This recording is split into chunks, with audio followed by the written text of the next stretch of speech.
Sometimes you have to make a decision if you're going to continue or if you're going to stop. Our land was completely torn apart by landslides and massive flooding. So we're trying to create a food forest. We're going to create the hardscaping for the food forest first, all the walls, the rivers, everything that makes it beautiful and functional.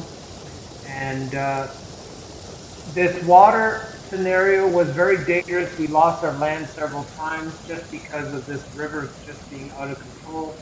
We have tried to control the damage by building higher walls. Hopefully that will work. Our land basically was a gravel pit by the time the environment was done with it, the natural disasters. The topsoil always disappears first, which is a problem because that's what we needed the most. So as you can see, there's nothing but rivers and gravel here. So we had to organize everything so that this was manageable. And these water issues were actually everywhere in this scenario, and we had to deal with it if we wanted to build here. So these guys are filling out, getting some gravel for us to build on top of.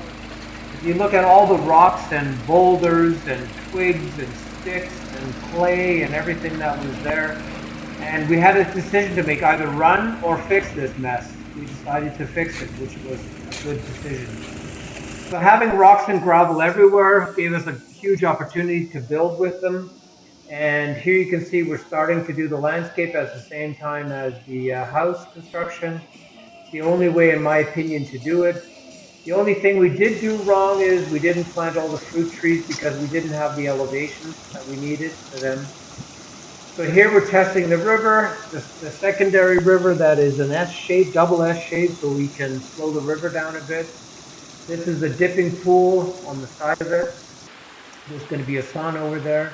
So there's still lots to do, but everything is growing, which is really good. This is after the third damage where the river took a lot of sand and soil again.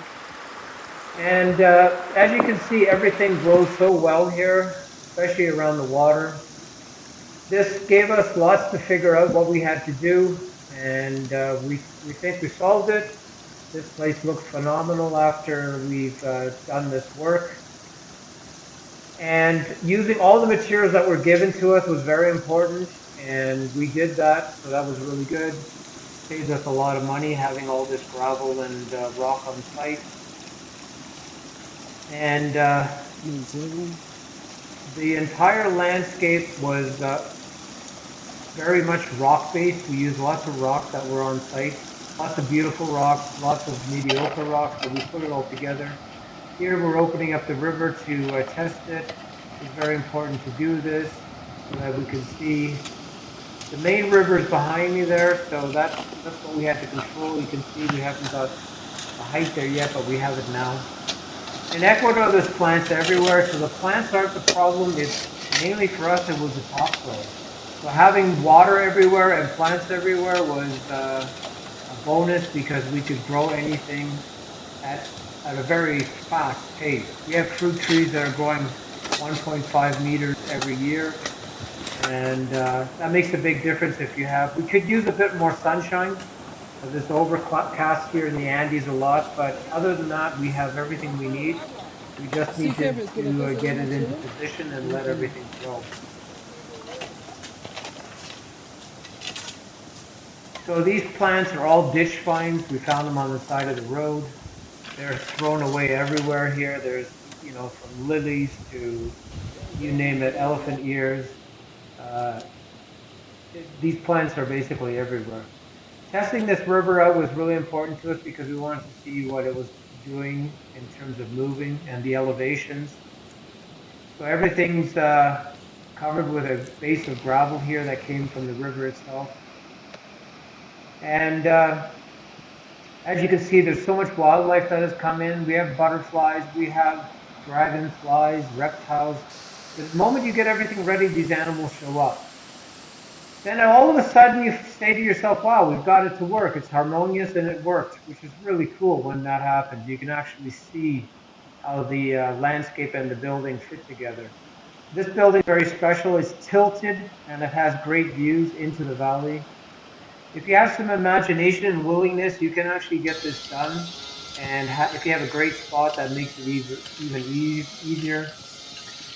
Restoring life is always worthwhile. Restoring a place like this that was completely destroyed back into a working, functional garden, an Ecolodge food forest scenario is the way to go. And we don't want to waste anything. We have all these materials that we used, and um, getting this hardscape together and in a good shape was very important to us. It's risky business if you get this wrong because it's a lot of work to fix something. So you got to sort of have a good plan on how you're going to do it. You know, turning sterility into virility is a very good process. And we're happy that we went through this process. The guys did a great job pulling it off. And there's lots to be said about using, you know, good design principles. And having running water run through the middle of the property makes everything a lot easier. And this water feels like the starting point. It's actually the beginning of all life. And this water allows life to take over.